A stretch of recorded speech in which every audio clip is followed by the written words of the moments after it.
Tak ahoj všichni, jmenuji se Ondřej Žáček a jsem Head of Design v Blueberry. Já bych se vás chtěl na úvod zeptat, kolik z vás je tady vizuální designérů? To znamená, používáte Photoshop nebo Sketch ke své denní práci? Zvedněte ruce. Tam vzadu nikdo? Super, ruce dolů. A kolik z vás to dělá déle jak 7 let? Ruce nahoru. OK, super, děkuju. No říkám to proto, protože zhruba před 7 lety jsem nastoupil do Blueberry právě na pozici grafika. A první web, který jsem pro ně udělal, byl tento. Ačkoliv se to dneska zdá už jako poměrně směšná záležitost, tenkrát to byl naprostý standard. Nevyhlazené písmo, přehršel Photoshop efektů, přehnaný stíny, snaha o imitaci reálných materiálů a tak dále. Responsivní design, ten jsem prakticky neznal a znakem dobrýho webu byla podpora Internet Exploreru 6. Si myslím, že všichni naprosto známe. Za tu dobu jsem těch webů nakreslil nespočet. A ačkoliv každý vypadal trošičku jinak, všechny měli jednu věc naprosto společnou. Já vůbec nevěděl, co to dělám, proč to dělám. Designy jsem dělal spontánně, prostě jsem dostal úkol, jsem si sednul a udělal jsem to. Absolutně jsem neznal zákazníka, uživatelskou skupinu. Důležitý byl čas, v jakém designy vznikaly. Čím rychlejší jsem byl, tím lepší to bylo. Pak jsem si uvědomil, že design využívám pouze jenom jakousi metodu prezentování určité skupiny informací, abych uspokojil přání klienta. Došlo mi, že pokud chceme v designu něčeho dosáhnout, musím něco změnit. Začal jsem tedy studovat a sledovat ostatní designery. Mojí svatou trojicí byl například Marco Acciari, bývalý designér Nokia, Johnny Ive, současný designér Apple, nebo Tobias von Schneider. Ti z vás, kteří třeba Tobiase neznáte, tak bych vám chtěl doporučit, určitě se mrkněte na jeho web, zaposlouchejte se do jeho podcastu, přečtěte si jeho články, určitě najdete svoji inspiraci. Všichni tři ale byli naprosto v jednom totožní. Všichni z nich totiž tvrdili, že design není metoda, ale design je proces. O tom procesu už částečně mluvili mý kolegové, já se budu trošičku opakovat, nebudu to dále rozvíjet, ale rád bych vám tady představil některé nástroje, které při designu používáme. Proces designu vždycky začíná takzvaným kick-off meetingem, což je první schůzka s klientem a designer tam nasává základní business logiku, pozadí klienta, jeho vkus a jeho celkové naladění. Nástroj, který k tomu používáme, je naprosto triviální. Jde o to jenom zaznamenávat poznámky. Kdo má rád digitální podobu, využívá Evernote, OneNote nebo Google Keep. Já preferuji tradičnější formu zapisování do notesu pomocí pera. Ti z vás, kteří četli nebo alespoň viděli knížky jako Remote, Rework od tvůrců Basecampu, tak jste si možná všimli ilustrací, které tam byly. Autorem těch ilustrací je jistý Mike Rohde, který definoval metodu zápisu poznámek zvanou sketchnoting. Sketchnoting není nic jiného, než zapisování obrazovou formou, zapisování důležitých poznámek a přidávání jisté kreativity. Mně se to při schůzkách jednak osvědčilo, jednak mi to pomáhá ukotvit ty poznámky a důležité myšlenky. Mrkněte se určitě na sketchnotearmy.com, tam najdete víc.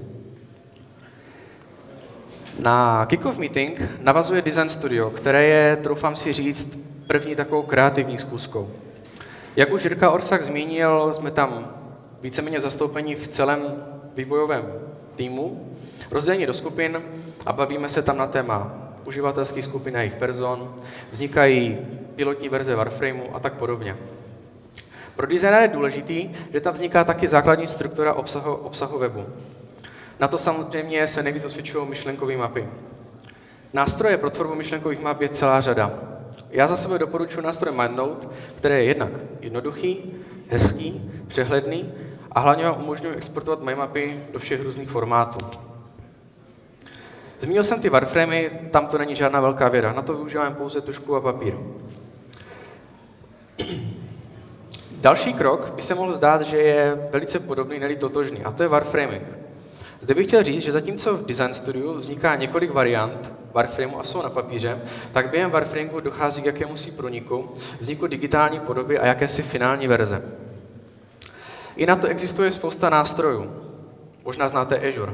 Nicméně my v Blueberry jsme používali nástroje jako je Mockups, což byl poměrně jednoduchý nástroj v prohlížeči, který nám poměrně rychle umožňoval vytvářet tyto wireframey. Já jsem si chviličku hrál s UXPinem. Nicméně v Blueberry milujeme Sketch a proto ho používáme i zde. Každý wireframe sám o sobě by samozřejmě byl ve své podstatě nic nevypovídající. Proto to vždycky klientovi přednášíme formou klikatelných prototypů. I zde jsme používali nejrůznější nástroje, Flinto, Marvel, ale dlouhodobě jsme se usídlili InVisionu. O něm se vám zmíním ještě trošku později. Zde bych vám chtěl říct takovou story, která se mi stala, a to bylo, když jsem před pár lety prezentoval klientovi už teda hotový design, nikoli wireframe. Měl jsem asi 20-minutový výklad o tom, jak je ten design skvělý, jak vlastně řeší spoustu problémů, jak je megatrendy a podobně. A celou tu dobu klient jenom tak pohopoval hlavou, bylo takový to, OK, jo, super, dobrý. A po těch 20 minutách jsem se ptal, jestli má nějaké otázky. A ten klient se na mě tak jako podíval, trošku zmateně, a říká, víte, já jsem tak nějak jako čekal, že ten design bude v češtině, možná jako v angličtině, ale ten jazyk, co tam používáte, tomu já nějak nerozumím. No šlo samozřejmě o lorem ipsum. Došlo nám tedy, že používání lorem ipsum na úrovni wireframeu je naprosto nemožný. K tomu se váže samozřejmě taky fuck up, který byl takový, že jsme do wireframeu použili lorem ipsum, to se následně probubilo do vizuálního designu až do produkce a nikdo si toho nevšiml. Takže od začátku se snažíme pracovat s českými texty, s reálnými texty. Tam samozřejmě záleží na tom, jak moc je klient aktivní a zda ty texty připravený má. Pokud je nemá, tak navrhujeme jakousi ranou podobu nebo nějaký si obraz nebo předobraz těch textací. Mojí oblíbenou částí designování je tzv. Moodboarding.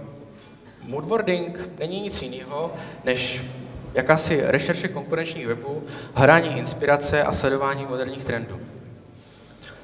Znáte Behance, Instagram, Awards, nejrůznější CSS galerie, ale můj osobní šampion v tomhletom je Dribbble. Teďka zvedneme znova ruce, zvedněte každý, kdo má Dribbble a je tam aktivní. Super, tak já bych vás potom chtěl poprosit, až skončím, abyste za mnou přišli. Já bych se na vaše účty velice rád podíval a dal si vás do sledování. Když takhle děláte tu rešerši a hráte tu inspiraci, tak je vhodné si tyhle ty bookmarky, výstřižky, poznámky někam ukládat na nějaké místo. Někomu na to bude stačit Evernote, já jsem se s tím nikdy úplně nezžil a jednou jsem na blogu Aleše Nešetřila objevil aplikaci, která se jmenuje PicSafe. To je prostě geniální. Je to jednoduchá aplikace, která umožňuje organizaci a následné vyhledávání všech těch výstřížků. Může tam vyhledávat podle předvolených tagů, full textu nebo barevných odstínů.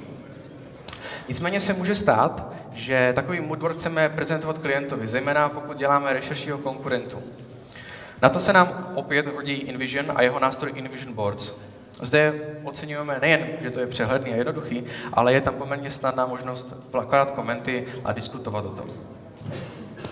Když to shrnu, tak z kick-off meetingu jako designer získáváte podvědomí o tom klientovi, o jeho vkusu, z design studia, uživatelské scénáře, uživatelské skupiny, základní pilotní verze wireframeu, obsahovou strukturu, kterou následně finalizujete včetně wireframeu při wireframingu. K tomu přidáte inspirační sadu v moodboardingu a to celé je vstupní balíček pro tvorbu vizuálního designu. Ačkoliv já jsem zastánce názoru, že designer by měl mít svobodu volby v tom, jaký nástroj se rozhodne používat, ať už je to Photoshop nebo Sketch, tak i zde preferujeme raději ten Sketch. Důvodů je hned několik. Je poměrně rychlý, je poměrně jednoduchý, je velice úsporný a díky přehledné práci s artboardy nám vznikají ucelené soubory, kdy se nám spojují wireframey s vizuálním designem. Stojí za to taky zmínit, že Sketch má řadu skvělých rozšíření, z níž nejslavnější je asi Craft od InVisionu, který slouží jednak jako content generátor, umožňuje vám vytvářet prototypy už na rovni Sketche a importovat je přímo do InVisionu. Nicméně já bych chtěl zmínit i další generátory, jako je třeba map generátor, který generuje mapy uvnitř Sketche, anebo pokud vy rádi vytváříte mock-up fotografie pro prezentaci klientovi nebo pro prezentaci na Dribbble nebo kdekoliv jinde, určitě se podívejte na plugin, který se jmenuje Magic Mirror. Stejně jako wireframey, tak i vizuální design staticky nikdy neprezentujeme. Vždycky ho zákazníku odevzdáváme formou klikatelného prototypu, aby rozuměl celý flow a dokázal se proklikat celým tím webem. Samozřejmě InVision neslouží jenom k prototypování, ale ke sběru konstruktivní kritiky klienta. Dříve v Blueberry platilo, že ve chvíli, kdy designer odezdal finální soubor, ať už PSD nebo Sketch Coderovi, jeho role v designu končí. Nicméně uvědomili jsme si, že designer je velice důležitou postavou v procesu i dále. Je tedy asistentem kodera minimálně tím, že mu připraví veškeré věci na řezání do softwaru Avocode, nebo připraví interakční prvky a prototypy v nástroji Principle. Ve chvíli, kdy je web nadizajnovaný, nakodovaný a připravený ke spuštění, designer provede poslední kontrolu, zda nechybí favicona, chybové stránky, jestli jsou splněny typografické pravidla a zda výsledek skutečně odpovídá jeho návrhu. Ve chvíli, kdy je všechno tohle splněno, web spouštíme. Od toho prvního webu, co jsem tady ukázal, vlastně do dneška uběhlo 7 let a ten rozdíl je obrovský. A já si někdy říkám, jak budou vypadat weby za dalších 7 let. Zda si je budeme stále číst na displejích telefonů nebo počítačů, nebo si jich budeme dotýkat a ochutnávat je v rozšířených realitách. Ať už to bude jakkoliv, způsob, jak se k designu postavíte a pečlivost, jakým budete zpracovat, bude velmi důležitý. A bude platit víc než jindy, že design není metoda, design je proces. Já vám moc krát děkuju.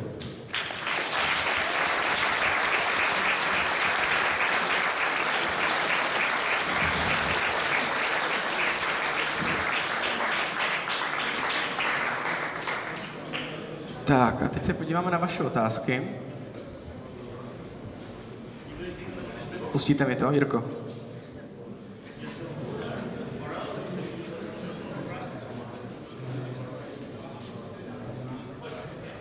Není tam otázka. Je tam otázka, tak mi to prosím. Should designers code? No, dobrá otázka. Já si myslím, že jo. Upřímně, když já jsem nastoupil do Blueberry, tak jsem byl designer jméno koder. Tak jak říkal Jirka Brhel ve svém prvním talku, tak zmiňoval, že co jsi navařil, to si sněz. Takže já věřím v to, že designéři by měli mít podvědomí o kódu, měli by rozumět, co je možné a co není možné vyrobit.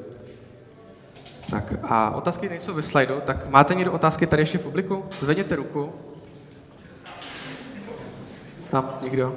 Oni si tě když tak najdou, Ondro, někde. Super, tak když budete něco potřebovat, máte nějaké otázky, najdete mě tady, já jsem ten s tím motýlkem, takže... Tak ještě jednou potleskejte Ondrovi. Moc děkuju. Děkujám, to je to dobrý.